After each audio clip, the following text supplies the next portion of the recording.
മേടമാസത്തിലെ വെളുത്ത പക്ഷത്തിലെ, അത് കറുത്തവാവ് കഴിഞ്ഞ് വെളുത്തവാവിലേക്ക് വന്നുകൊണ്ടിരിക്കുന്ന ആ ഒരു സമയത്തെ തൃതീയയാണ് അക്ഷയ തൃതീയ എന്നറിയപ്പെടുന്നത്.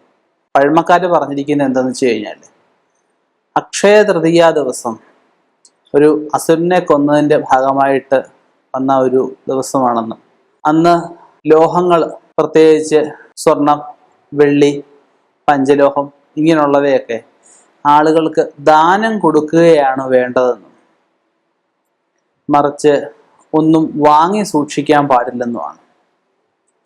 ഓരോ ലോഹങ്ങളും നമ്മൾ ദാനം കൊടുക്കുമ്പോൾ ഓരോ ഫലങ്ങളെയാണ് നമുക്ക് കിട്ടുന്നത്. കൊടുക്കേണ്ട നക്ഷത്രങ്ങളും ഉണ്ട്, ചുമ്മാ ആർക്കും കൊടുത്താൽ പോരാ. ഉദാഹരണം, ഭരണി, പൂരം, പൂരാടം. ഭരണിയുടെ 5 നക്ഷത്രങ്ങളാണ് പൂരവും പൂരാടവും. 5 നക്ഷത്രത്തിൽപ്പെട്ടവർക്ക് വേണം ദാനം കൊടുക്കാൻ. അത് സ്ത്രീയാണ് കൊടുക്കുന്നതെങ്കിൽ പുരുഷനും, പുരുഷനാണ് കൊടുക്കുന്നതെങ്കിൽ സ്ത്രീക്കും വേണം കൊടുക്കുന്നത്. ചൊവ്വാഴ്ച ദിവസം അന്ന് വ്രതമായിട്ട് രാവിലെ ദേവീക്ഷേത്ര ദർശനമാവാം. ദേവീക്ഷേത്ര ദർശനത്തിൽ പോയി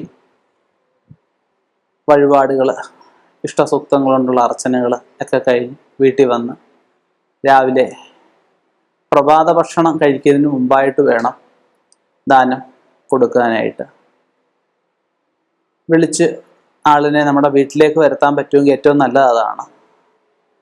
ഇല്ല, ആള് വന്നില്ല, അല്ലെങ്കിൽ നമുക്ക് പിന്നീട് പോകാൻ പറ്റുള്ളൂ എങ്കിൽ ഒരു പലക, ലാമ്പലകയിലോ അല്ലെങ്കിൽ പായിലോ ആവാം, ഒരു വിളക്ക് കത്തിച്ച് വെച്ച് ഈ ആളിനെ സങ്കല്പിച്ച് കോടി വസ്ത്രവും എന്താ ലോഹമാണോ ഉദ്ദേശിക്കുന്നത്, ഇതിപ്പം മോക്ഷപ്രാപ്തി, ഈ ജന്മ കഴിഞ്ഞ അടുത്ത ജന്മത്തിലേക്ക് പോവുക, മോക്ഷപ്രാപ്തിക്കായിട്ടാണെങ്കിൽ വെള്ളി, ധനാപൂർത്തിക്കാണെങ്കിൽ സ്വർണം, ജീവിത ഉന്നതിക്ക് ആണെങ്കിൽ പഞ്ചലോഹം, അതുപോലെ രോഗങ്ങൾ മാറുന്നതിനാണെങ്കിൽ ഇരുമ്പ്, ചെമ്പ് മുതലായ ലോഹങ്ങളുള്ള പാത്രങ്ങൾ.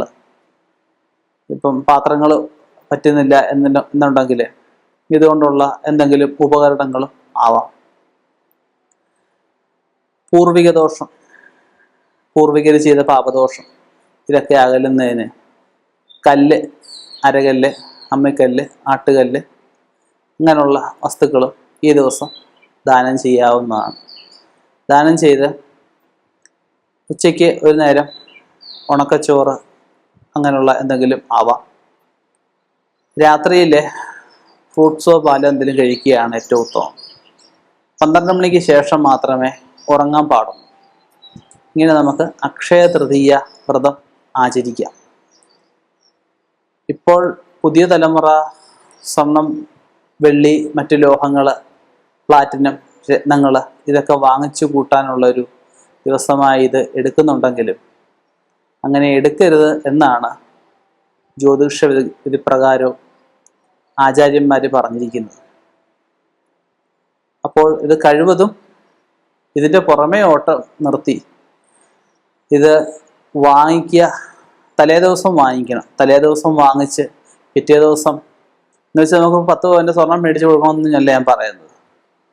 1 ഗ്രാമിൻ്റെ അല്ലെങ്കിൽ 2 ഗ്രാമിൻ്റെ എന്തെങ്കിലും സ്വർണത്തിൻ്റെ വസ്തു അല്ലെങ്കിൽ എന്തെങ്കിലും ആവാം ദാനം ചെയ്യുക.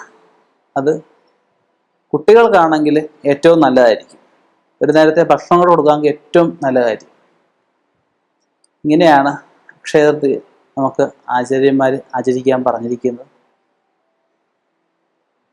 ഇതുപോലെയുള്ള ആചാരങ്ങളും അനുഷ്ഠാനങ്ങളും അനുഷ്ഠാന രീതികളും ഒക്കെയായിട്ട് ഇനിയൊരു വീഡിയോയിലൂടെ കാണാം എന്ന ശുഭപ്രതീക്ഷയിൽ നന്ദി, നമസ്കാരം.